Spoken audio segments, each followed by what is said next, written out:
Thank you for joining us this evening. I'm Jason DeFalco, Superintendent of Schools in BMR, and I'm very excited to be here tonight with some of my colleagues, and I'm looking forward to the next hour that we have together to talk about some very important,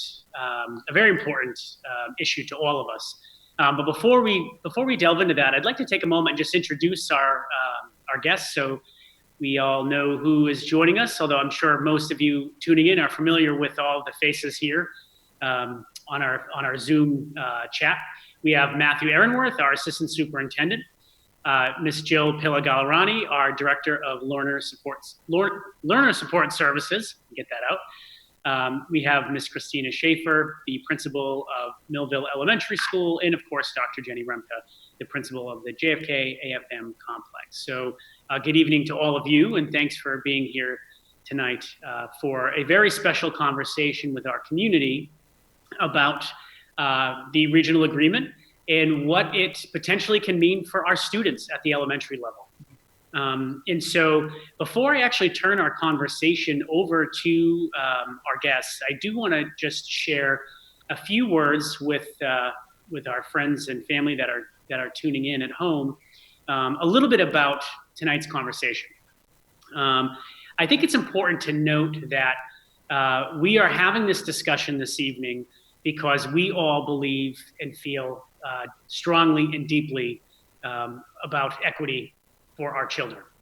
And as all of you at home tuning in know, we were working on our regional agreement for almost 2 years. Actually, it'll be 2 years in January.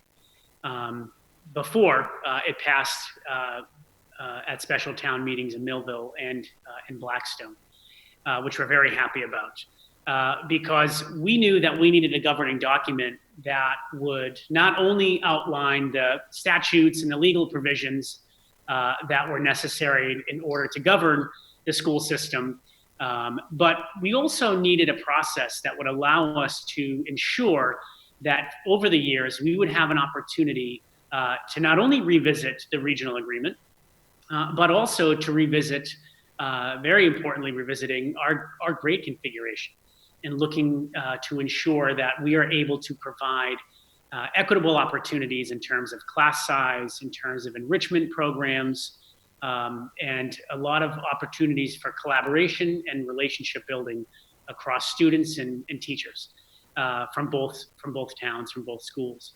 And so we spent a lot of time over the past just about 2 years really developing that agreement and putting a process in place that would allow us to really analyze the current grade configurations and have a very public conversation and process about what model we currently have, if that's the right model, and if not, what could we do differently.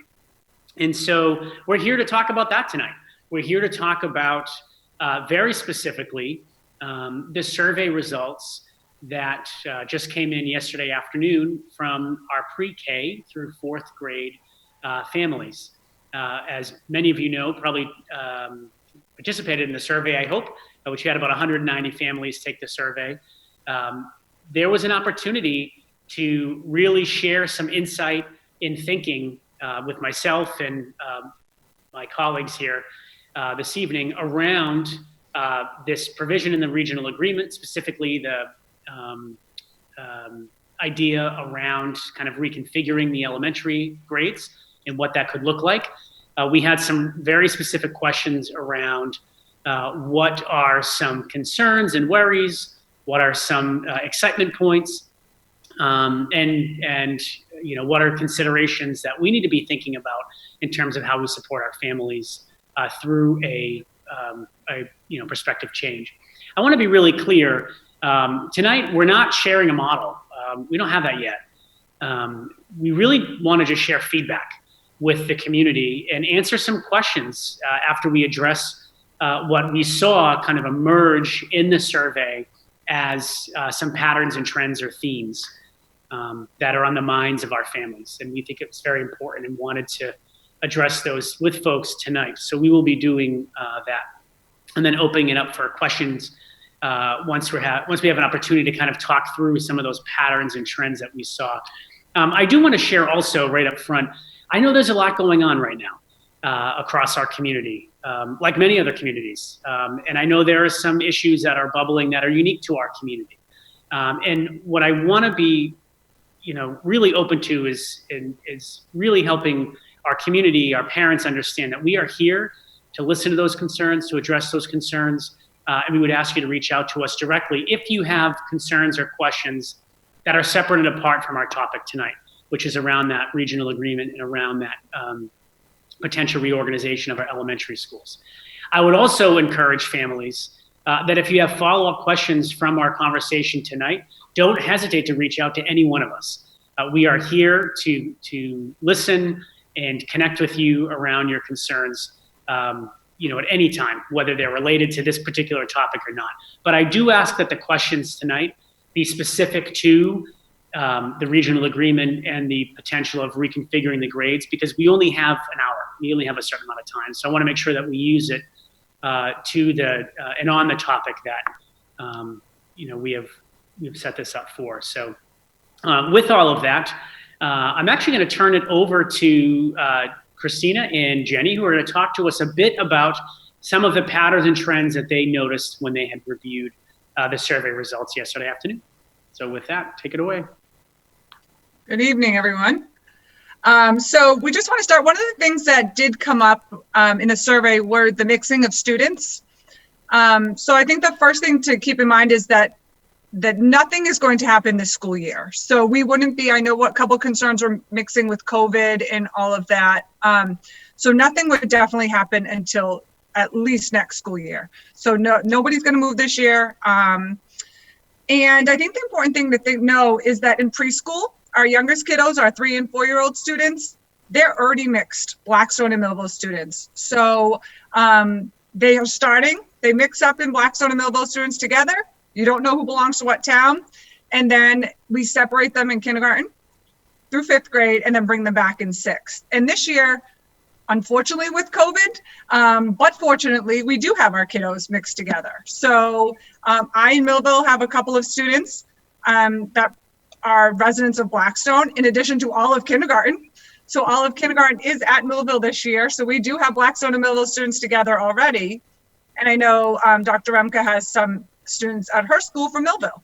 So plus we have the remote students who are Blackstone and Millville already together. So they already are joining together, which is kind of a neat thing about this year.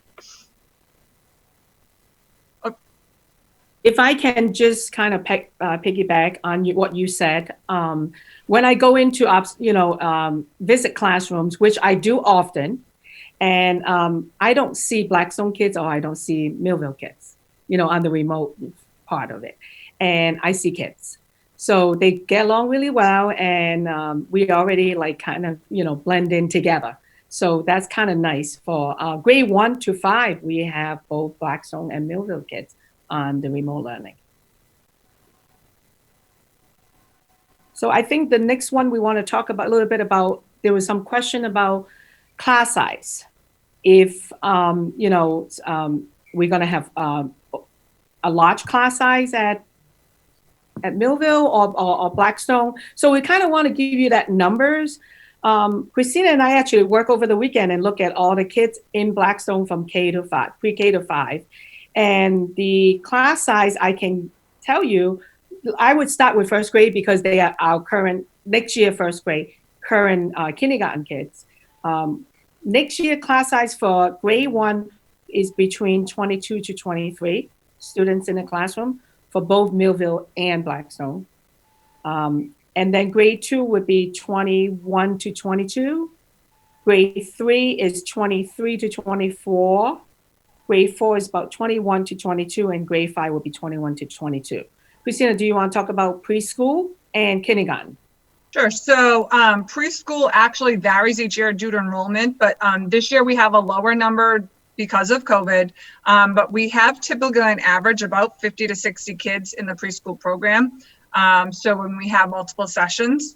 And for kindergarten this year, we had, as Dr. Remke said, some varying numbers, but next year they will be we're figuring the next year's kindergarten class will be about the same as this year's because they typically come in about the same every year. So we're looking about the same 21 kids in a class. So our numbers with the regional agreement potential move are going to keep the numbers between 21 and 24 in a class. Currently in Millville right now, just our fourth grade alone going into fifth grade next year are about 31. And the third grade going into fourth grade is at 34. So those are larger class sizes. So in essence, that is something that is helpful to the students of Millville, so they're not in class sizes of 31 and 34. That's And great. another big question was, we're not together right now, we're separate, and how do we kind of blend in together? I can tell you that since I've been in Blackstone, we have not been separated. Christina and I work together, very well together. We plan together. Our teachers, we are very intentionally put our teachers together so they have time to plan. We do that in professional development. Our professional development day and our team planning, our grade level planning, and even our curriculum, they train together. We don't train teachers at Millville and then a separate day for Blackstone. We are all together. Teachers collaborate a lot. I was just going to actually go ahead. piggyback off of that. Some of them actually are collaborating with each other at night because we don't always have that aligned time that they get together. They actually collaborate together at night and are planning after school with each other or before school. So they are collaborating between the two schools, which is nice to have them be able to do that. And it's more, I feel like it's more, having been in the district 19 years, I feel like there's a lot more of it this year because we're really definitely making sure the kids are on the same page. So hopefully this will continue to grow with that. And the other piece. Nina, before you move on. Absolutely. It was a quick question that came in rather than backtrack, but it was just, and I think you did address this, so this question might have come in just after, but it just so you can clarify. Someone had asked, what do the numbers look like in Millville now?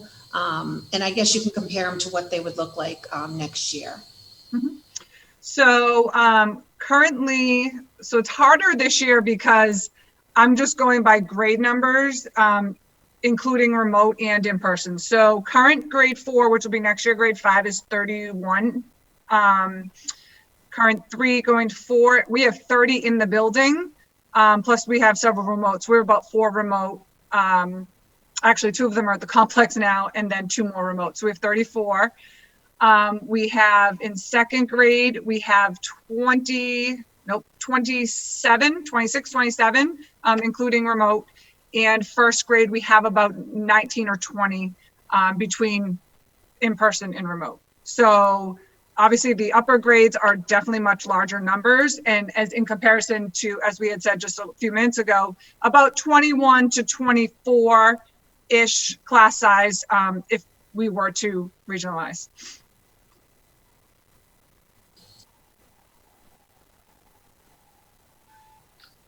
Christina, you were talking a bit about teacher collaboration, and I know we were going to talk a little bit about some of the alignment among the curriculum, and I know there were some questions that came out in our survey from our families about, the need to align curriculum across all grade levels, regardless of the school. And so I don't know if you or Jenny would like to address that or speak to that a little bit. So actually our coach, Mary Vaughn, is actually the coach for both schools. So she's been doing a lot as well with the teachers for curriculum alignment. So she's actually that through line that we currently have because we are in 2 different schools and the grades are in 2 different schools. She is the current through line to share that information among the staff when they don't have the chance to collaborate with each other. She is also helping with the curriculum mapping for both Wonders and Envisions. So we are all on the same page. We have a curriculum map that was really fine-tuned last year for math. And then this year with the new reading program, we've got that mapped out as well. So everyone is on the same page and they should be on the same page in each grade level. no matter what school they're in. I think the big piece is when they have time to collaborate during grade level team meetings, and in professional development, we're all together. So they are being trained together. So, all the teachers, all the grade level teachers kind of on the same page where they at. They might be one lesson or two off, but they talk often. And so they are on the same page. And we look at data cycle. We do our data analysis. We are trained by, focus school together. And so we're looking at from the same lens, if you will, looking at those data. And actually this year we merged our ILTs from both schools. So we actually have an elementary ILT versus a Millville and a JFK AFM ILT. So we've actually started that. We started merging them this year because we figured that, it's better to, we all have the same drive, the same curriculum, the same, ideas. Why not work together instead of being two disjointed places? If we want to be actually, a community of one and working together, we need to start that. So that was something we started. And this year we also did, we did our school improvement plan together. So we have one school improvement plan for both schools. A lot of, I shall say both buildings. Yes. a lot of that unification work, what I'm hearing is the schools have been hard at work at putting those different pieces of the puzzle together to get the teachers. And it sounds like through this year, through, the situation with COVID, the students together as well in a really different way. Great. And Christina, can we just clarify for those listening, ILT? Sure. Oh, sorry. Yes. I thought about after, Yeah. So the instructional leadership team. We actually work with focus schools, and it's a group of teachers or staff members actually, because we've had some paraprofessionals on it. And they work together to just kind of focus on the teaching and learning and help our, making the teaching and learning our focus, and continuing to look at that data and all of the information we get from the variety of assessments we give and seeing how we can help our students grow.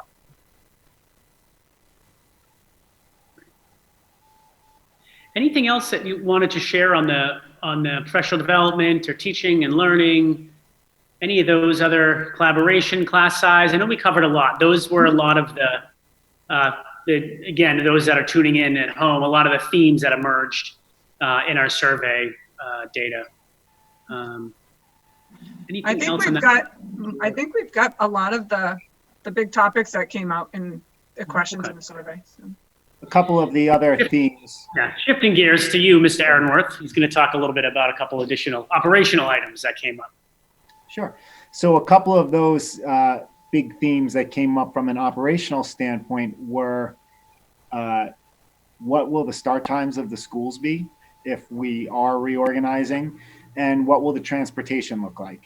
So I can start by saying we don't have a solid plan that we're presenting. So right now, I couldn't tell people where their bus stops will be or what the route will be. What I can say is we do know that the start times of the schools will have to be shifted. So in an initial assessment, we are estimating that the schools will need to be about somewhere between 15 to 25 minutes apart from one another. That's both ends of the spectrum. So I think it'll be somewhere around 20, but it shouldn't be less than 15, and it shouldn't really be that much more than 25. And what we've been considering is this would mean that the complex AFM JFK would probably start between 5 to 10 minutes earlier, and MES would probably start about 5 to 10 minutes later. This also, depending on the specifics, and again, this would have to be worked out, it may impact the timing of the middle school by a few minutes. So we may have to shift the middle school down a little bit earlier, literally by a few minutes, if that, but that's something that we're still looking into, and we're doing some trial bus runs. So with respect to the start times, not significantly different, but just enough time for parents to be able to pick up students from both schools when they need to, and enough time for the buses to go from school to school and just get everyone settled in the morning. The other piece that I mentioned, speaking of the buses, is what will that look like? So luckily, we had a trial run this year. Dr. DeFalco and I got the pleasure of riding the buses for a while in the beginning of the year from one end of one town to the other end of the other town, and making sure that the routes were feasible for the kids. And as I said, while we don't have routes down specifically, what we can say is there will not be an extended amount of time that students will be on the bus for. So the routes will be approximately the same length of time. In fact, the routes will probably be very similar to the ones that we currently use. The biggest addition of time will probably come at the drop off and pickup. If we do go with a model where, similar to the middle and the high school, for those of you that don't know, right now, the high school and middle school students get picked up together, and then the buses stop at the high school and then they stop at the middle school. We are contemplating a process where all of the elementary students get picked up together, and then there'd be a stop at Blackstone, and then there'd be a stop at Millville. If that's the case, then we're probably looking at about maybe an additional 10 minutes for drop off and pickup because of the extra drop off and pickup stop. But again, we will be making sure that we adjust routes if needed so that students are not on the bus for a significantly longer amount of time. Nothing over 40 minutes, I think, which is about the max now, maybe probably even less than that. But in our estimates and in Dr. DeFalco and my research, we shouldn't be pushing that too far. Matt, can I ask one thing? I just want to clarify. When we did those runs this summer, it was because we wanted to get a sense of the kindergarten. Correct. The parents are wondering, well, why were you doing the runs in the summertime? It was important that before we moved the kindergartners over to Millville, that we actually got on the bus and did the route. So we asked Neil Telstone, take us to the furthest point in Blackstone, and we went out to the pond. Yeah. And drove back. And so I just want to make sure that families, those tuning in at home, understand the why behind that. And I actually wanted to add to that too, is that this year we're also aware of the pickup and drop off with the parents that have kids at both Millville and the complex and have to run back and forth between the two and how tight it is. But also the piece that the kindergartners have a little bit longer of a bus route too, because there's 2 buses for kindergartens for the entire town of Blackstone. So obviously, no matter what grades, they wouldn't be in only 2 buses for the grade. So I think that's the big piece, is we're picking up a large number of kids, which may cause a little bit lengthier time too this year. Yeah, the configuration of the transportation will be a little different than it is this year. As Christina mentioned, we have 2 specific buses just for kindergarten students that are bringing them to Millville. In the pattern that we're looking at, we would be running the stops that we normally ran prior to getting the kindergartners onto 2 separate buses, but we'd just be making 2 stops with all of the buses. And again, all of this is tentative. We still need to do some more run-throughs. We have done some run-throughs, but we want to make sure that we've ironed out everything. And as Christina mentioned, the ride time shouldn't be significantly longer at all. Certainly the wait time at the stops will not be longer in any fashion. And the fact that with more grades moving as opposed to just the kindergarten, which was on an emergency basis this year, we will be shifting the times of the schools. So if we end up moving in that direction, that pressure that Christina was referencing about, oh, it's a little tight, we got to run to this school or that school, that will not be the case at all. Matt, were there anything else on the transportation or start or end times that you wanted to address before we go to the next kind of the Q&A phase? Those were the big themes, the start and end time and what the transportation would look like. The other operational theme Christina already mentioned, which is just a fear of when this would all begin. And certainly, as she expressed, we don't want any parents to think this is going to happen any sooner than the beginning of the next school year. Jill, I know we're going to enter into kind of a question and answer phase. So I'm not sure if folks have questions about, maybe they've already put in there, Jill, that you're seeing come through. Okay, perfect. If you want to just. Sure. So I think some of this may have been answered, but some people kind of hopped on a little late. So I just want to kind of be able to clarify for them as well. So one of the questions was that the population growth in Blackstone is much higher than that in Millville. How will this affect Millville students? And how will the district keep class numbers down? Again, I know we talked a little bit about numbers, but I think they're looking at overall if we grow. So I can speak a little bit about the staffing patterns and kind of how that works. And Jill, if you get the sense I'm not answering the question correctly, just make sure to clarify it again for me so that I answered the question for our parent or whoever wrote it. If I didn't get it right, please, don't hesitate to let me know. Prior to this year, our enrollment hovered around 1,700 students, give or take. And of course that's fluid; it changes all year, but we were right around 1,700. This year, our enrollment is down by about 100 students. We're right about 1,597 students, thereabouts. And that's important to note and to mention because where the bulk of those numbers, reduction in numbers came from was really kind of two places. The first were our youngest learners, our kindergartners. A lot of families actually opted not to send their children to kindergarten. And we saw a large increase in our homeschool numbers as well.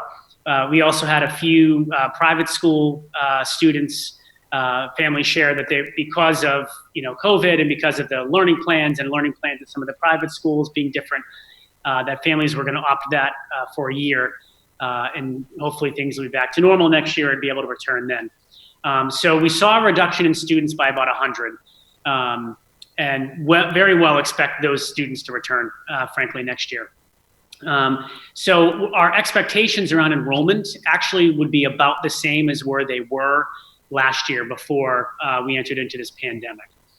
So that being said, when Christina reviewed the numbers with us at Millville earlier, particularly next year's grades 4 and 5, we're looking at low to mid 30s. And so I want to use that as an example because that's a situation where, we certainly don't want a classroom of 34, but we can't have a classroom of, 16 and 16 either, or 16 and 15. That's when we talk about equitable class sizes. Like those are two really good examples of what we're trying to address and to make sure that there's equity and consistency across the playing field.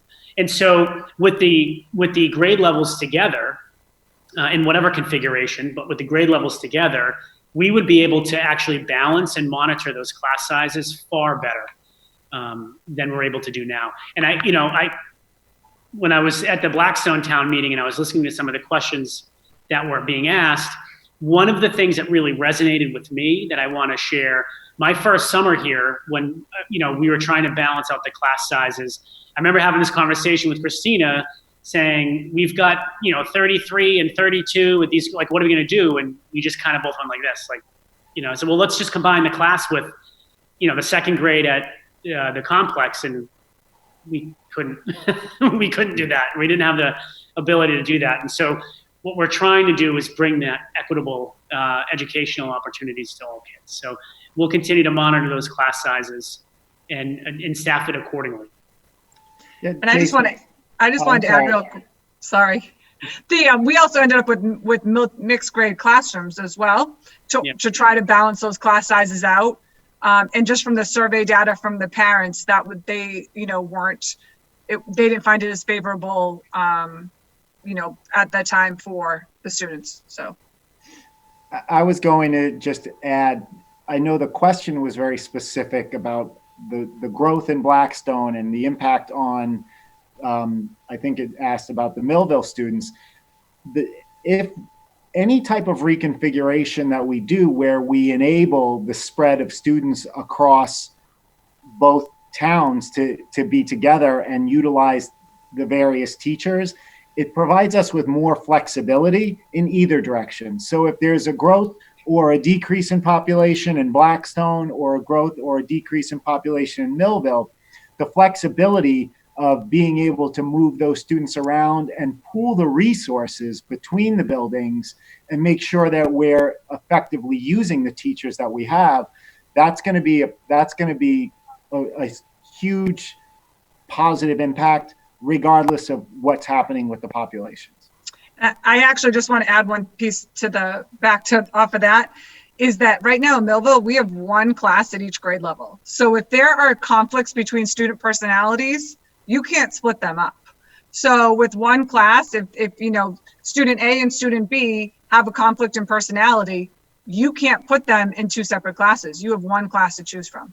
So that does make it very challenging as well, to be able to kind of support the needs of the students, personalities, or, just they don't work together because they fool around, whatever. With one class, it does make that very challenging. So there are a few more questions, but I just wanted to clarify because someone did asked again. I know, Christina, you mentioned this at the beginning. We are not looking to start this during this school year.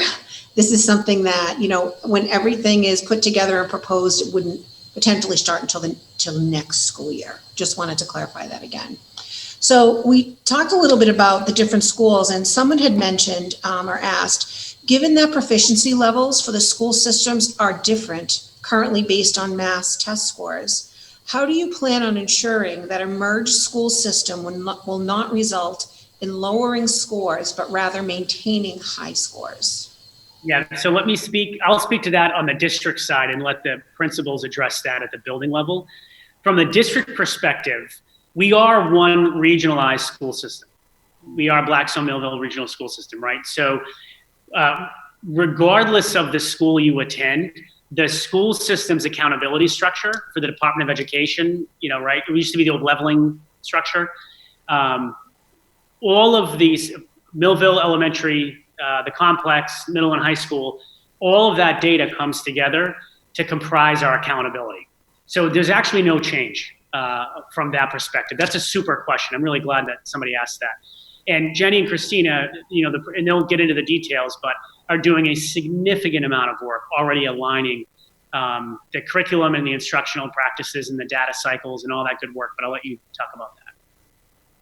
As actually Dr. Remke had said earlier that, about the data cycles that we've been doing a lot this year. And I think that's one thing that this year we've really focused a lot on, is just looking at student data. We started before COVID last year, and started looking at the beginning part with our instructional leadership teams. But this year we started with those first 10 professional days at the beginning of the school year, really just breaking it down. And as an entire elementary school, the grade level teachers, the specialists, the service providers, every teacher in the building looked at student data.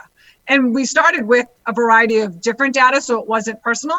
But now this year, we're really spending a lot of time focusing on, looking at student data and helping and seeing what instructional practice adjustments we could make to help our students grow. We're not only looking at proficiency levels, but we're also getting down, dig deeper into the data and looking at kids where the skills are, where deficiencies are. And then looking at what they're teaching, like the next lesson or the next unit, what prerequisites they need in order to be successful in that lesson. So we are really, really digging deep into the data. I want to just jump in also from a systemic perspective. Again, by pooling resources, that also opens up possibilities. So when we're looking at remediating student learning, and there may be just a couple of students in this classroom that are struggling with a concept and a couple of students from this classroom, there may be, from a staffing perspective, an intervention specialist that is bouncing between buildings or is supposed to work with one school. By pooling our resources, it allows us to really focus on the needs of the students and put everything where it's supposed to go. So that, I think, will help the scores in both schools. So there are a few questions out there that there's three out there right now, and they're all around how, how is it decided who goes where? Are there, grade levels? Are there any ideas where the grade levels go? And is this going to be something that, the full change is going to happen in a year, or is it going to happen over a couple of years? I think parents are just like, we want to be able to prepare as soon as possible. So maybe we kind of talk about that and kind of talk about, how we get to that, part. So I'm glad that question was asked. So here's some of our thinking around some next steps to that question specifically. So our thought process was we wanted to hear directly from families first. So that was why we sent out the survey we did to get some feedback, to tell us, again, all of you tell us, like, here's, with the new regional agreement and this language and possibly being able to bring, the students together, here's what we're excited about, here's what we're worried about. And we did have the whole continuum. We had the, I don't want my child to go through this. I don't like the idea at all. To, we've been talking about it for years. Why are you still asking? Let's just get it done. To everything in between, right? But we wanted to get all of the surveys back in and get a really good sense of our families' thinking around this. We then wanted to do our Q&A tonight to share out the patterns and trends we saw and have an opportunity to ask a bit about, folks watching from home, to ask a bit about their concerns that they wrote about, but be able to go deeper and get some specific answers. So what we'd like to do next is put together a couple of models and send them out for the community, our PK through fourth grade families to respond to and give us some feedback on. This makes sense, this doesn't. This looks, this transition seems too fast, this, seems too slow, or what have you. So, my sense is with a transition of any sort, you can take the transition at whatever pace you want to kind of go at. I will say our kindergartners are at Millville under the emergency provision in our agreement. Because of the pandemic, we can assign kids where they need to be because of an emergency issue. So the school committee, at a school committee meeting, we'll be discussing this on the 10th. At some point, we'll have to make a decision on what happens with those kindergarten students.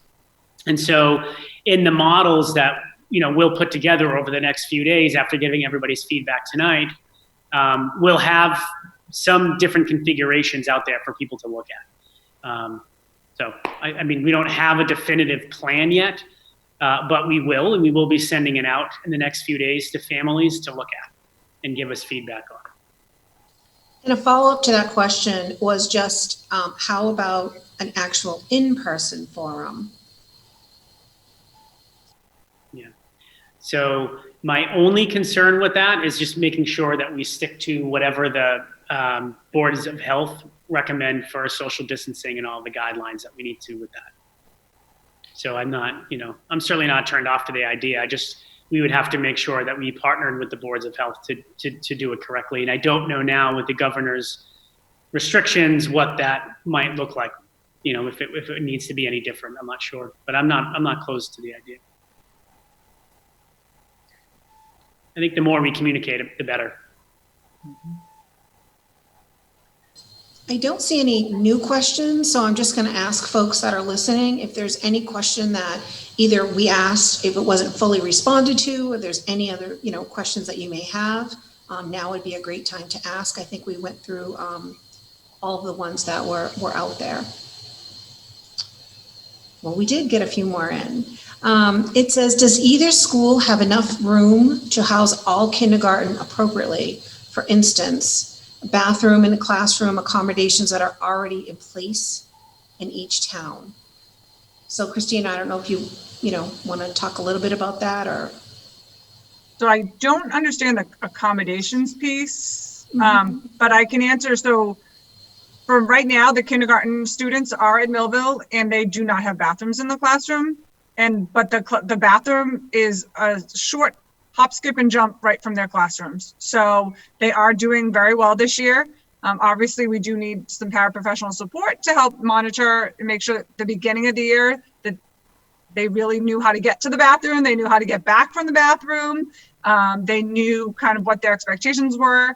But they have successfully, so far, it's December 1st today, and they are going to the bathroom, and they've transitioned to the fact where they're going on their own. So, and they're able to get back, no major issues other than,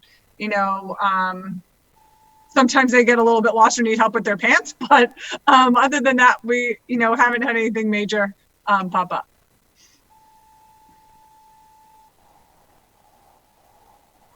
Christina, all the kindergarten classrooms are congregated in the same area? They're all in the same hallway. Yeah. Yes. And we do have, obviously, this year, we do have a couple more because we do have a couple double classrooms. Right. Because of COVID. So we have more rooms technically than we would in a normal year anyways. So.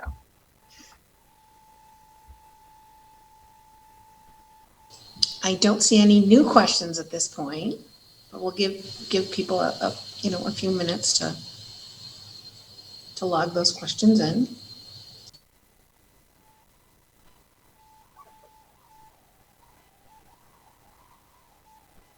Christina, could you talk a little bit while we're waiting for folks about the kindergarten teachers working together?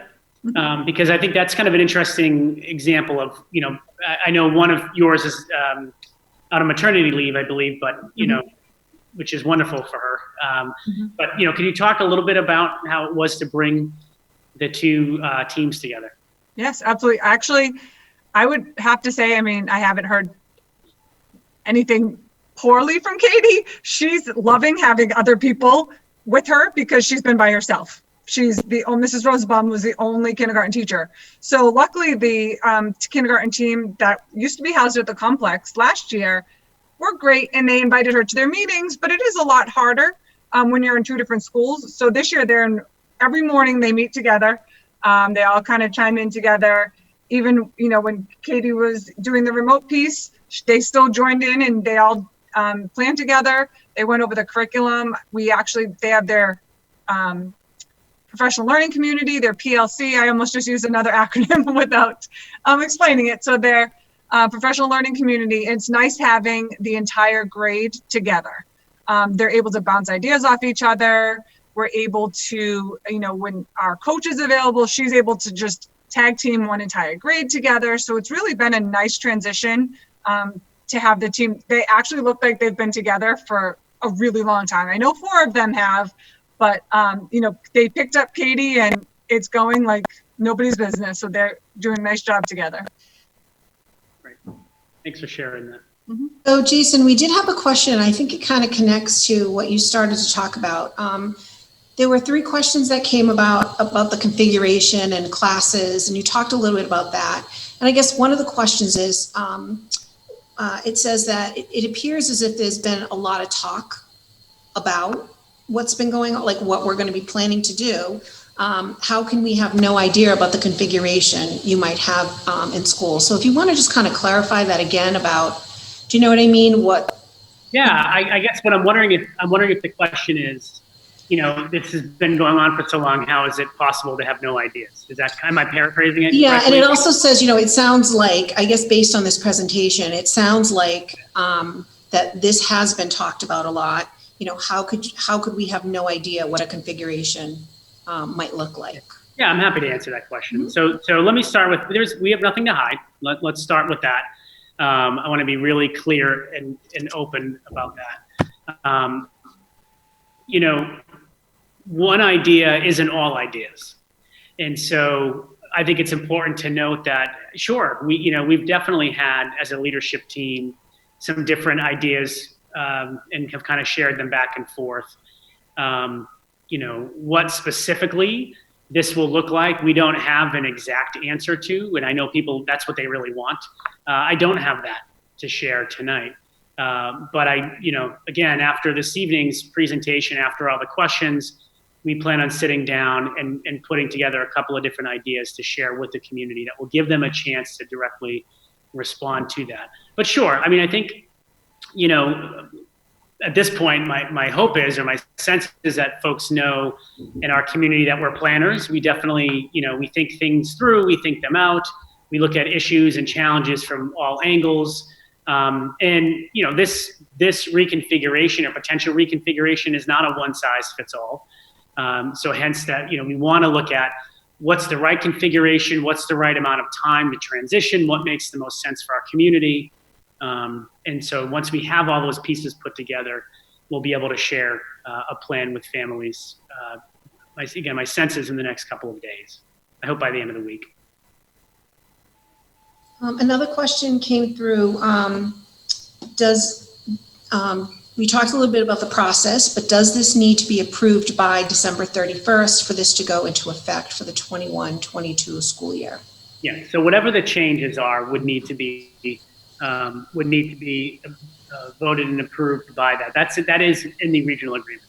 That's the deadline that's listed there. Mm-hmm. And also to those that are wondering about that process, there would also needs to be a public hearing of some sort. Whether it's something that can be done in person. Again, we have to check with the Board of Health. I don't know. That would need to be done before there is a vote, which all needs to be done before December 31st. So again, for Jenny and Christina, someone may have joined a little late and they just said, can you just what would be some of the max numbers in classrooms if we do regionalize? Because this parent mentioned that they do have children in Millville and they have some rather large classes at like 28 to 34. So if we just want to review that again for those who jumped on. Yeah, I can say that again. We said it in the beginning, and like Christina said, your grade 5 is like 31 students. So we put all the grade level together for next year. First grade would average about 22 to 23. Grade 2 is 21 to 22. Grade 3 will be about 23 to 24 students in the class, and grade 4 will be 21 to 22, and grade 5 is the same, about 21 to 22. Kindergarten, we don't have a set, definite numbers. We kind of go by every year. We between 100 to 110. So there would be about 21, 22 students in the classroom if we put all those grade levels together. Each grade level together.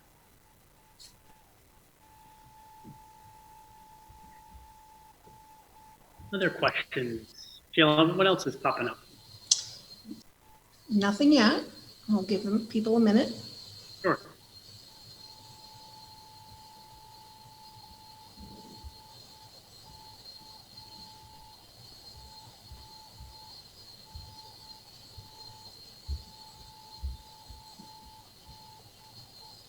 While we're waiting for folks, Matt, your sense on the transportation routes, are you having some discussions with Hellstone just about the ideas and the concept and just in general of like what would that look like to bring the routes together and the schools together, and just to get a sense for? Yeah, absolutely. We've spoken a couple of times about what it could potentially look like. Our next step is doing some more trial runs and timing, specifically drop off at one building and then driving to another building. Again, there hasn't been a definitive plan developed. Like I shouldn't say developed, I should say decided upon. We're working on a couple of different options, but it looks like the most effective option will be to do the 2 stops, similar, as I mentioned earlier, to the middle school and the high school. Most of the routes in that scenario wouldn't really change. So families would be probably going back to the bus stops that they're very much used to going to. Your wait times would be the same.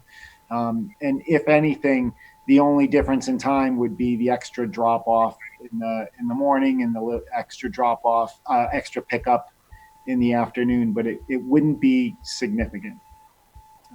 And through the next couple of weeks, Neil and I are going to be, and you're welcome to join again, Dr. DeFalco, but we'll be back on the buses, timing everything and making sure that the routes all work out properly. Okay. There was another question that came in. It's not to talk about the class numbers, but one of the questions was that the numbers don't appear to be much different so than they are now. So why move them? So I don't know if we want to just kind of talk a little bit about this. Isn't just for class size. There's a lot, that's behind this regional agreement and, why there was a move forward for this. So if we want to talk a little bit about that. Yeah, and I can hit on one other thing, and by all means, others please jump in. But when we talk about equity, we're not just talking about class size. You're right, Jill. The other piece that I think is really important to mention is enrichment opportunities for students, like their specials, specials for our kids. It's interesting. At Millville, the reading specialist is a special, right? All kids, at least prior to this year, went to reading. That's not a special. That's an actual intervention that needs to be designed and in place, targeted instruction for students who are behind grade level with their literacy skills. And that's what was happening at the complex, right? However, at Millville, the students had more STEM class than they had at the complex. At Millville, the students had it every week. At the complex, it was every other week. We have to, to all those who are listening, so when we talk about equity like that, we got to get away from that. We have to make sure that our enrichment teachers are being used truly to enrich and enhance the students' experience, and that our interventionists are really interventionists, and that they're being used to target the specific instruction that needs to happen for kids who are behind. Particularly in this case, it was reading or literacy. So as Matt mentioned a few times, bringing together the grade levels will give us an opportunity to actually use our resources correctly and different than how we're using them now. That's just one example, and I don't know if others want to speak to a different component. I was actually also thinking of special education services. So currently in Millville, our special education teachers are amongst several grade levels. I know at the complex, there's typically, and Jenny, correct me if I'm wrong, typically a teacher per grade level for special education. So they're able to, become more expert in an area with the curriculum versus, if you're providing support for, 3 to 5 different grade levels, you've got a lot larger focus than being able to hone in on specific skills. So that's another area that I think is going to be a huge help, is where our special education teachers should be able to have that ability to hone in more specifically on grade levels. And plus, I know we talk about collaboration, and I know how much our parents love our teachers, but if you look at Millville, you have Singleton, you have one grade level, one teacher per grade level. They are all by themselves. If they wanted to collaborate, they have to wait for that time that we provide for them. But if they're in the same building, they can collaborate really anytime when they at lunch or their planning period. Right now, we are allocating some time for them, but not consistently. And that's better for students. We know when adults get together around a common set of goals and focus collaboratively on something, it works out better for kids. We know that. And so, this is an opportunity for that to be able to take place, which is something I know that everybody's excited about. I was going to say that in all of our conversations, the leadership team acknowledges there's peaks and valleys in populations and in class sizes and in students coming and going. And the thought process behind the purpose for a reconfiguration and the means for reconfiguring were really not focused on this year, there's this number of students in this class and we need to fix that.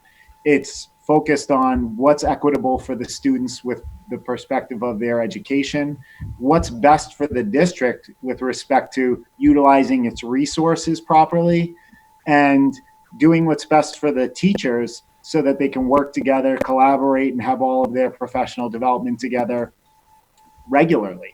So again, I know we've mentioned it a few times, but it is one benefit that we can control class sizes better in any direction, but it certainly is not the driving factor behind the reasoning. Well, and I guess two other things I just want to hit on. I think it's important to mention. Last year through our budget process, we talked about the need to add additional enrichment opportunities to the complex. We also talked about the need to add additional planning time for teachers, the common planning time, or we've been talking about it as professional learning community time at the complex. Because Millville had additional planning time, common planning time, and they had additional STEM classes. And again, that's one of the benefits to being in a smaller setting, right? Is that you have an opportunity to try to, it's easier to cover two or three teachers and have grades 1, 2, and 3 together when there's only one of them, at each grade level. This would be a big help to the complex, with the fact that it would allow our students in the complex to have more enrichment opportunities, and would give the teachers the opportunity to have more common planning time or professional learning community time. So I just want to make sure that we're showing all sides of the continuum, because we're trying to, again, through equity, we're trying to get that balance for everybody. And Jason, you just mentioned, it was the next question I was going to ask. You started to talk about enrichment opportunities. I know that was mentioned a couple of times, but one of the questions is, what enrichment opportunities do you plan to add? So in last year's budget, and I certainly would let the principal speak about this, but we talked about the need of adding, I believe it was additional art, I think, to MES, and it was additional STEM. I think it was art was included in that, Christina, but I might have that wrong. But I know there was additional STEM coursework at the complex. So I'll let the principal speak to that, but I know that was discussion from last year's budget process.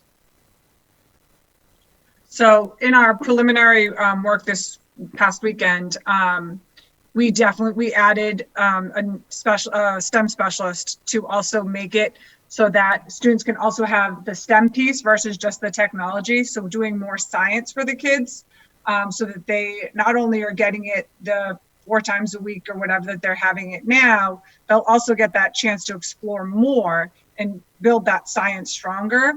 And I know that we've also looked at a math interventionist, because obviously with COVID, we're going to need some interventions because we don't have our kids in the building like we would like. So obviously K through 3 are in every day, but not all of those kids are in every day. So there were some pieces that we did add a little differently for next year.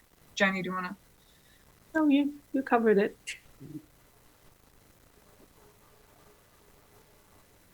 I don't see any other questions here that were forwarded to me. I think someone asked for what is the next step. What is the next step? I don't know if that came up in yours, but I'm happy to address that. As we had discussed a few minutes ago, what we're going to do is, your questions this evening were very helpful because that gives us a sense of what is on your mind. We have the survey results, which also, actually really appreciated. Some folks really laid out some ideas. That was one of the questions we had in our survey was, what ideas would you have for, bringing the buildings together? And some families had some really creative ideas, so which we're really happy about. So we're going to take all of that feedback. We're going to take your questions from this evening. We're going to pull everything together and put together a couple of different concepts or models. And it might be the same model, just stretched out over a longer period of time. They might be 2 different models. I'm not sure yet. This group that's on the Zoom here have to sit back down and kind of put our heads together and put together I know poor families are probably tired of this, but a survey that have, these different models outlined in them for you to give us some feedback. So that would be our next step. And the hope would be to have that out to families by the end of this week. I hope that answered that question.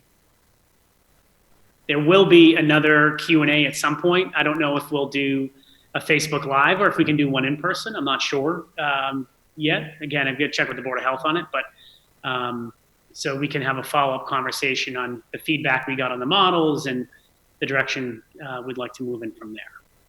Jason, do you want to share the dates of some of the next steps after? Yeah, the only thing we have on the docket right now is December 10th. We have a school committee meeting, so I know we're going to be discussing it then. And so at that point, I know there'll be a very public conversation about it. So we want to make sure that we get the surveys out and we get whatever feedback from the community before then, because we want to bring it to the school committee to be able to share with the first survey we sent out, to be able to share that as well, so we can have it all together and then take it from there. So I don't see any more questions, and I know we're at the end of our time, so I don't know if anyone just kind of sum up and so I just appreciate everybody tuning in. I know there's a lot of things going on, and we appreciate the engagement and the questions. Keep them coming. Again, don't ever hesitate to reach out to any of us. Please email, call. We are here to partner, to talk, to listen with you. So whether it's this issue or a different issue, please bring the concerns to us. The best way to get something resolved is to go right to the source. So we're eager to hear directly from you and look forward to continuing to partner with everybody in this process. Anything else? Okay, thanks everybody. Have a great night. Have a good evening, everyone.